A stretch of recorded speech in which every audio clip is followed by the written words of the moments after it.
आज कोरापुट रे level 2 tournament जो ओसबार अच्छी ओडिशा स्टेट बैडमिंटन एसोसिएशन जो थे कि टॉप रैंक 10टा पिला खेलती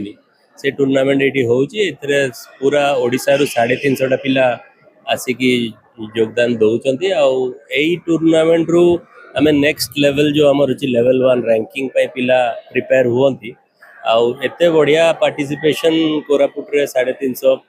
पार्टिसिपेशन छोट नुह आटा देखिए बड़ा खुशी लगुच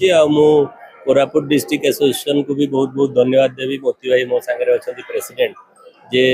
ए लेवल रो टूर्नामेंट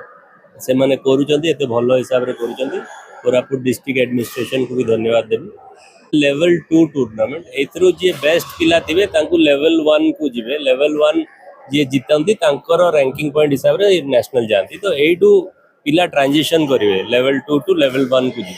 मोर देन 350 माने पिला पार्टिसिपेट करछंती आ खेलटा आज उद्घाटन होइछि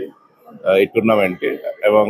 3 दिन धरी चलिबो 10 तारिख दिन क्लोजिंग हबो टूर्नामेंट अंडर 13 अंडर 15 अंडर 17 आ अंडर 19 रो सब पार्टिसिपेंट्स ऑल ओवर ओडिशा रो आसिक योगदान करछन। खेल प्रति तो देखो एते पार्टिसिपेंट बोली आसीबे बोली आमे तो केबे भाबी नथिलु खेल प्रति डेफिनेटली सेमानकर उत्साह अच्छी एवं ऑल ओवर ओडिशा रु 350 जन जो पार्टिसिपेट कर स्पष्ट अनुमान करा समस्त मन उत्साह अच्छी।